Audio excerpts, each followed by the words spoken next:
Welcome back to Farooq's English teaching home. আমরা basic grammar নিয়ে discuss করছিলাম। ফার্স্ট ক্লাসে আমরা সেন্টেন্স নিয়ে ডিসকাস করেছি, তোমরা আশা করি সবাই দেখছো। এখন আমরা সেকেন্ড ক্লাসে আমরা টেন্স নিয়ে একটু ডিসকাস করব, কারণ টেন্সটা হচ্ছে অন্যান্য গ্রামার জগতে ঢোকার কি মূল চাবিকাঠি। সেজন্য আমাদের টেন্সটাকে ক্লিয়ারলি, একদম ক্লিয়ার আইডিয়া থাকতে হবে। এটা ক্লিয়ার আইডিয়া থাকলে আমরা অন্যান্য গ্রামারের পার্টসগুলো ইজিলি বুঝতে পারবো, otherwise it be tough for us. সেজন্য আমরা দেখব যে টেন্সটা ইজি ওয়ে আমি উপস্থাপন করার চেষ্টা করব। আর আমার বইতে আমি এটা একদম রুলস আকারে খুব ইজি ওয়ে শো করেছি। আমরা টেন্স নর্মালি কাল, আমরা একটু প্রাইমারি ডিসকাশন করি। টেন্স মানে কাল, যে মূলত হচ্ছে action of the verb take place. ক্রিয়া সংগঠিত হওয়ার সময়টাই হচ্ছে মূলত টেন্স। ভাব সংগঠিত হওয়ার সময়টাকে আমরা জানি টেন্স। টেন্স ইন জেনারেলি আমরা জানি, সবাই জানি যে তিনটা ভাগে ভাগ করা হয়েছে: প্রেজেন্ট, পাস্ট, ফিউচার। তাহলে এই জিনিসগুলো আমরা নর্মালি জানি। প্রেজেন্ট মানে কোনো কাজ বর্তমান সময়ে করা হয় বা হচ্ছে, এরকম বুঝাতে আমরা প্রেজেন্ট ফর্মটা ইউজ করে থাকি। আর পাস্ট ফর্ম হচ্ছে কোনো কাজ অতীতকালে শেষ হয়ে গেছে এবং যার কোনো ফলাফল বিদ্যমান নাই, সেটা আমরা জানি পাস্ট। ফিউচার হচ্ছে ভবিষ্যতে কোনো কাজ করা হবে বলে অনুমিত হলে সেটাকে আমরা বলি ফিউচার টেন্স।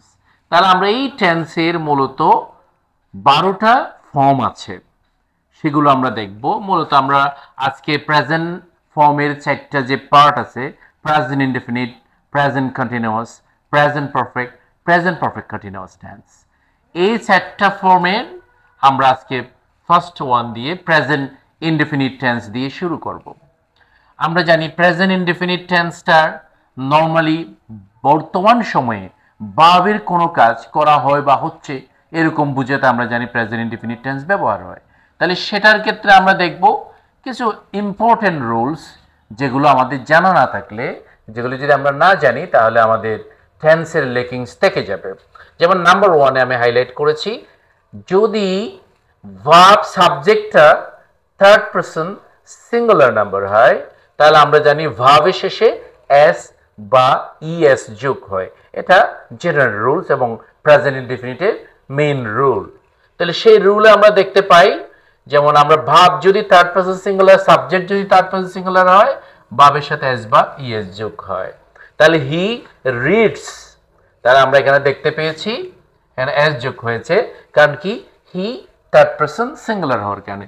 এখানে যদি আমরা সি দিই একই, আমরা যদি এখানে লিমা, টিপু এগুলো দিই একই, হি, সি, লিমা, টিপু। অর্থাৎ সাবজেক্ট যদি থার্ড পারসন সিঙ্গুলার হয় তাহলে ভার্বের শেষে এস বা ইএস যোগ হয়।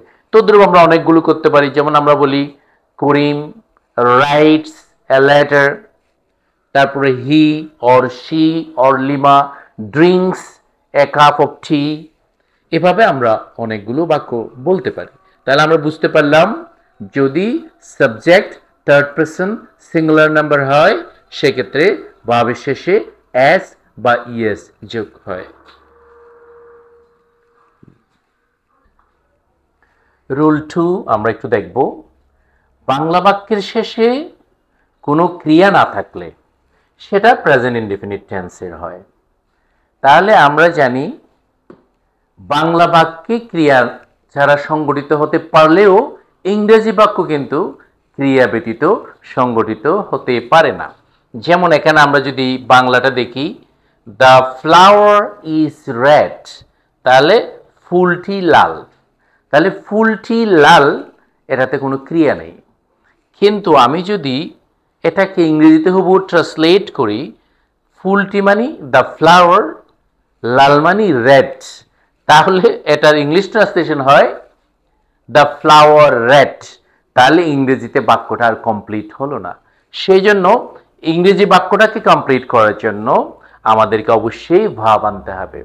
সেটা অক্সিলারিটা এখন প্রিন্সিপালের রূপ নিয়েছে। তাহলে দ্য ফ্লাওয়ার ইজ রেড। এরকম আমরা আরো অনেকগুলো ক্রিয়াবিহীন বাক্য বাংলা বাক্য আমরা বলতে পারি, যেমন আমি সুস্থ, আই এম ওয়েল, আমি অসুস্থ, আম সিক, আম ইল।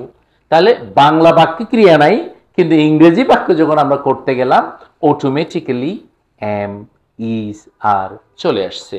তাহলে আমরা দেখতে পেলাম বাংলা বাক্যের শেষে কোনো ক্রিয়া না থাকলে যত ক্রিয়াবিহীন বাংলা বাক্যগুলো নর্মালি প্রেজেন্ট ইনডেফিনিট টেন্সে ব্যবহৃত হয়, কিন্তু ইংরেজিতে ট্রান্সলেশন করার সময় আমরা অবশ্যই ভার্ব ইউজ করতে হয়, না হলে মিনিংফুল সেন্টেন্স হবে না। তাহলে আমরা দেখতে পেলাম দুইটা রুলস, ফার্স্ট রুলস এবং সেকেন্ড রুল। এরপরে আমরা আরেকটা রুলস দেখব, থার্ড রুল, ইউনিভার্সাল ট্রুথ, চিরন্তন সত্য। Universal truth normally present indefinite টেন্সে ব্যবহৃত হয়। যেমন আমরা শুরু থেকে জানতাম যে universal truth, the earth moves round the sun, তারপরে milk is white, man is mortal. এরকম যত ইউনিভার্সাল ট্রুথ বাক্যগুলো আছে এগুলো নর্মালি প্রেজেন্ট ইনডেফিনিট টেন্সে ব্যবহৃত হয়। আজকে এতটুকুই, থ্যাংক ইউ।